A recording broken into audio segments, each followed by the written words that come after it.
அன்பார்ந்த இறைமக்களே, கிறிஸ்துவின் மறுப ஜபக்குழுவின் வாயிலாக இன்று உங்களை சந்திப்பதில் நான் பெரும் மகிழ்ச்சி அடைகிறேன். மக்களை, சந்தோஷமாக இருக்கீங்களா? நிறைவாக இருக்கீங்களா? மகிழ்ச்சியாக இருக்கீங்களா? மன அமைதியாக இருக்கீங்களா? ஜபம் பண்ணுறீங்களா? ஜபத்தால் ஆண்டவரை நெருங்குகிறீங்களா? அப்படி ஜபத்தால் அவரிடம் ஒன்றித்திருக்கிறீர்கள் என்றால் நீங்கள் தான் பேர் பெற்றவர்கள். ஏனென்றால் அதற்கு தான் நமக்கு ஒவ்வொரு நாளும் அழைப்பு கொடுக்கிறார். என்னோடு வா, என்னோடு இணைந்து வா, எனக்காக சிறிது நேரம் ஒதுக்கு என்று சொல்லுகிறார். அப்படி நாம் ஒதுக்கும் போது கண்டிப்பாக நமக்கு ஒரு நிறைவிருக்கும். இன்று அவர் நமக்கு என்ன இறைவார்த்தை தருகிறார் பார்ப்போமா? இணைச்சட்ட நூல் அதிகாரம் 6 இறை வார்த்தை 14-18 முடியும். மாசாவில் நீங்கள் சோதித்தது போல் உங்கள் கடவுளாகிய ஆண்டவரை சோதிக்க வேண்டாம். உங்கள் கடவுளாகிய ஆண்டவர் உங்களுக்கு கற்றுக் கொடுத்த கட்டளைகளையும் நியமங்களையும் முறைமைகளையும் நிறைவேற்றுவதில் கருத்தாயிருங்கள். ஆண்டவருக்கு முன்னால் நேரியதையும் நல்லதையுமே செய்யுங்கள். அப்பொழுது எல்லாம் உங்களுக்கு நலமாகும். உங்கள் மூதாதையருக்கு ஆண்டவர் ஆணையிட்டு கூறிய நல்ல நாட்டில் நீங்கள் புகுந்து அதை உடைமையாக்கி கொள்வீர்கள். பிரேஸ்தல்லா. வீடே இல்லை ஆண்டவரே, எங்களுக்கு குடியிருக்க நாங்கள் என்ன செய்வோன்னு தெரியல ஆண்டவர் என்று தவிக்கின்ற ஒவ்வொருவருக்கும் ஆண்டவர் பதில் கூறுகின்ற வார்த்தை. ஏனென்றால் ஆண்டவரை நாம் சோதிக்க வேண்டாம். மக்கள் எங்களுக்கு கறி இல்லை, சாப்பாடு இல்லை, தண்ணி இல்லை அப்படின்னு சோதித்தாங்க.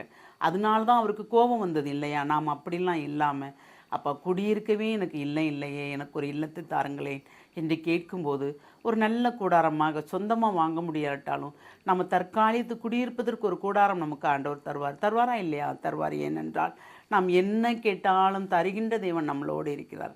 அப்படி நம்மோடு இருக்கும்போது நமக்கு என்ன கவலை?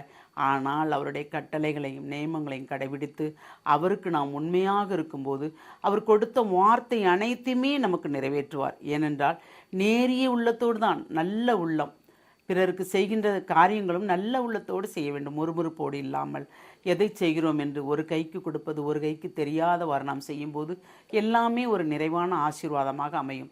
ஏனென்றால் ஆசீர்வாதத்தை தருபவர் இறைவன் தானே, வேறு யார் தருவார்? நாம் ஏதாவது கொண்டு வந்தோமா? நம் பிறப்பின் போது ஏதாவது கொண்டு வந்தோமா? இல்லையே. இவ்வுலகில் வாழ்கிறோம் என்றால் அந்த வாழ்க்கையை கொடுத்ததே இறைவன் தானே. அந்த இறைவனுக்கு ஓயாது நன்றி சொல்லுவோம். அப்படி நன்றி சொல்லும்போது நிறைவாக இருக்கும். அதாம் அவரை சோதிக்காமல் அவரை மட்டும் அவர் கற்றுக் கொடுத்த ஒவ்வொரு கட்டளைகளையும் பிரஸ்நேகம், அன்பு, தாழ்ச்சி, பொறுமை, சமாதானம், விட்டு கொடுக்கின்ற தன்மை அனைத்தையும் நாம் ஏற்றுக்கொண்டோம் என்றால் கண்டிப்பாக நிறைவாக நாம் வாழலாம் இல்லையா? அந்த வாழ்வை தரப்போறவர் இறைவன் தான். அந்த வாழ்வு நமக்கு எப்பொழுதும் நிறைவாக இருக்க வேண்டும். நோயற்ற வாழ்க்கை, குறையற்ற செல்வமாக இருக்க வேண்டும் என்று ஒவ்வொரு நொடி நாம் கேட்கும்போது அதையும் அவர் நமக்கு நிறைவாக தருவார். தருகின்ற தேவன் நம்மளோடு இருக்கிறார். அதை கேட்போமா? வாழும் வள்ளலே இறைவா, நான் நோயற்றவருக்கல்ல நோயுற்றவருக்கே என்று சொன்னீர் ஆண்டவரே. இவ்வுலகில் நோயினால் துன்பப்படுவோர் நிறைய ஆண்டவரே.